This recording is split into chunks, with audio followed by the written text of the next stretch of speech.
السلام علیکم، کیسے ہیں آپ؟ امید ہے خیریت سے ہوں گے۔ آج کی ویڈیو میں بات کرتے ہیں نیو یارک امریکہ میں پی آئی اے کے ہوٹل روز ویلٹ کو بیچنے کا جو حکومت پاکستان نے فیصلہ کیا ہے، اور وہ فیصلہ مبینہ طور پر امریکی صدر ڈونلڈ ٹرمپ کے کہنے پر کیا ہے۔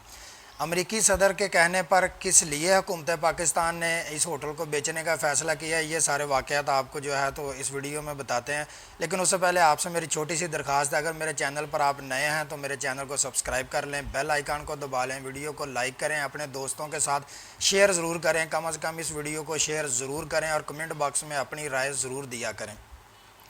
یہ جو ہوٹل ہے روز ویلٹ نیو یارک میں، یہ 1924 میں امریکی صدر روز ویلٹ کے نام پر تعمیر کیا گیا تھا۔ یہ بہت خوبصورت بہت کشادہ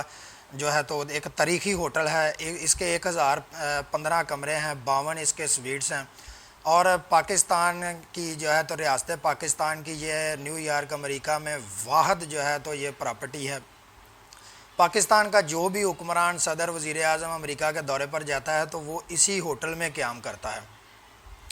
اس ہوٹل کو اس کی تاریخی اہمیت کے لحاظ سے اور اس کا جو لوکیشن ہے، اس کی وہاں پر جس لوکیشن پر یہ ہوٹل بنا ہوا ہے وہ بہت شاندار ہے۔ اس لیے امریکہ سمیت دنیا کے دیگر ممالک کے جو سرمایہ کار ہیں وہ بہت دہائیوں سے اس ہوٹل کو خریدنے کے لیے جو ہے تو وہ لابنگ کرتے رہتے ہیں۔ 1989 میں جب محترمہ بینظیر بھٹو شہید اپنے شوہر آصف علی زرداری کے ہمراہ وزیر اعظم کی حیثیت سے امریکہ کے سرکاری دورے پر گئیں، تو وہاں پر جو موجودہ امریکی صدر ہیں ڈونلڈ ٹرمپ، آپ کو پتہ ہے یہ بزنس مین بھی ہیں، انہوں نے اس دورے کے دوران محترمہ کے اعزاز میں عشائیہ دیا، اور عشائیے کے بعد ڈونلڈ ٹرمپ نے بینظیر بھٹو سے ہوٹل روز ویلٹ کو خریدنے کی جو ہے تو اپنی خواہش کا اظہار کیا تھا۔ لیکن محترمہ ان کی یہ بات سن کر مسکرا کر خاموش رہیں۔ جب وہ پاکستان واپس آئیں، انہوں نے اس ہوٹل کی جو ساری دستاویزات تھیں، معلومات، وہ اکٹھی کی، وہ منگوائیں، اور اس کی معاشی صورتحال کا جائزہ لیا، تو محترمہ کو معلوم ہوا کہ ایک امریکی بزنس مین اور ایک سعودی شہزادے کے ساتھ اس ہوٹل کی ملکیت کا جو ہے وہ تنازع چل رہا ہے۔ محترمہ بینظیر بھٹو اور ان کے بعد آنے والی حکومتوں نے اس ہوٹل کو اس سنجیدگی کے ساتھ لیا، اور کہ اس امریکی شہری سے اس کی ملکیت کا جو تنازع تھا اس کا مقدمہ جیتا، اور اس کے بعد جو سعودی شہری تھا اس کے ساتھ بھی معاملات طے کیے۔ لہٰذا یہ ہوٹل جو ہے پی آئی اے کی ملکیت ہی رہا، پی آئی اے کے پاس رہا۔ 2007 کے بعد نیو یارک کا جو میئر تھا اس نے اس ہوٹل کو تاریخی عمارتوں کی جو ہے تو وہ لسٹ میں ڈال دیا تھا۔ اس کا سیدھا مطلب یہ تھا کہ اس ہوٹل میں اب آئندہ کوئی تبدیلی نہیں کی جا سکے گی، کوئی کام نہیں کیا جا سکے گا، کوئی قسم کی تبدیلی نہیں کی جا سکے گی۔ لیکن اس وقت کے جو پاکستان کے صدر تھے آصف علی زرداری، انہوں نے عبداللہ ہارون سے رابطہ کیا اور انہیں ٹاسک دیا کہ اس کا نام آپ جو ہے تو وہ اس لسٹ سے تاریخی عمارتوں کی فہرست سے نکلوائیں، اور عبداللہ ہارون نے یہ میئر جو تھے نیو یارک کا، ان سے رابطہ کر کے اس کا نام اس فہرست سے نکلوا کر چھوڑا تھا۔ اب آ جاتے ہیں موجودہ حکومت کے اس کو بیچنے کے فیصلے پر کہ کس طرح سے یہ مبینہ طور پر اس ہوٹل کو ڈونلڈ ٹرمپ کے کہنے پر بیچنے کا اس حکومت نے فیصلہ کیا۔ سب سے پہلی تو بات یہ ہے کہ یہ جو حکومت آئی تھی تبدیلی کا نعرہ لگا کر، پتہ نہیں جو فراڈ کر کے قوم کے ساتھ، یہ ایک تو پہلی بات یہ ہے کہ یہ کوئی چیز بیچنے نہیں آئے تھے، یہ ہر ادارہ، ہر چیز جو ہے تو اس کو ٹھیک کرنے آئے تھے، اس کو چلانے کے لیے آئے تھے، بیچنے کے لیے نہیں آئے تھے۔ لیکن اب یہ ایک ایک کر کے ہر چیز کو بیچنے کے در پر ہو گئے ہیں۔ مجھے ایک بات یاد آ رہی ہے، کرسی ہے، یہ تمہارا جنازہ تو نہیں ہے، کچھ کر نہیں سکتے تو اتر کیوں نہیں جاتے۔ ایک بات تو یہ ہے، نظر کرسی آ رہی ہے لیکن یہ ان کا جنازہ ہے۔ آپ دیکھیں یہ سارے مشیر وغیرہ، یہ جب بھی حکومت ختم ہوگی تو اپنے اپنے دیش چلے جائیں گے، یہاں تک کہ عمران خان صاحب بھی حکومت سے فارغ ہونے کے بعد اپنی باقی زندگی برطانیہ میں ہی گزاریں گے۔ خیر، عمران خان صاحب جب جاتے ہیں،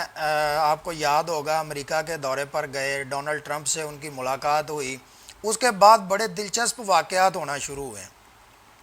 بھارت نے جو ہے تو کشمیر کی صورتحال، اس کی جو پوزیشن تھی وہ ساری بدل دی، وہ چینج کر دی، اس پر قبضہ کر دیا، کرفیو لگا دیا،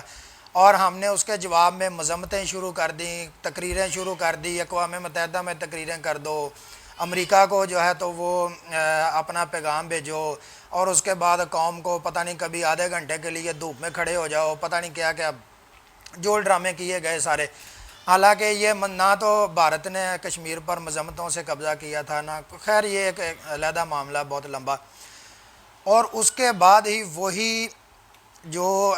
صدر ٹرمپ ہے وہ آج سے کوئی 30-31 سال پہلے محترمہ بینظیر بھٹو سے اپنی خواہش کا اظہار کرتا ہے کہ میں اس ہوٹل کو خریدنا چاہتا ہوں، لیکن وہ خرید نہیں پاتا، وہ اس کی بات کا جواب نہیں دیتی۔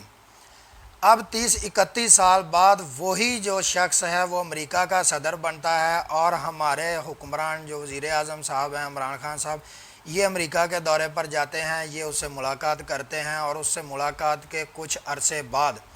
یہ اس ہوٹل کو بیچنے کی تیاری شروع کر دیتے ہیں۔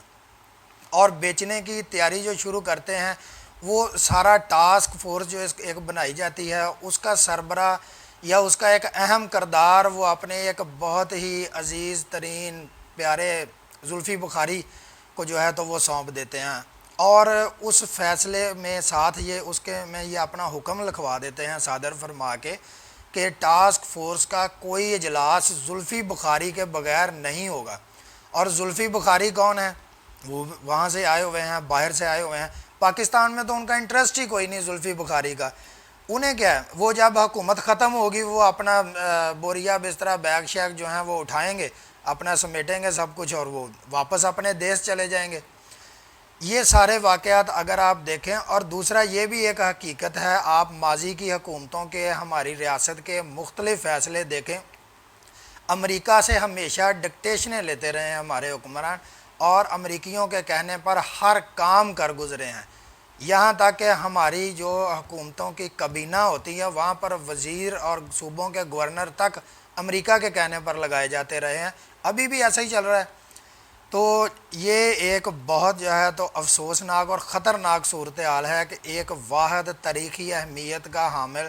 اربوں ڈالر مالیت کا یہ ہوٹل ہے، جو پاکستان کی ریاست کی نیو یارک امریکہ میں واحد پراپرٹی ہے، اس کو بھی بیچنے کا انہوں نے جو ہے تو وہ فیصلہ کیا ہوا ہے۔ تو یہ آپ سب لوگ ذہن میں رکھیں۔ آپ اس ویڈیو کو زیادہ سے زیادہ شیئر کریں اور کمنٹ باکس میں اپنی رائے ضرور دیں۔ شکریہ۔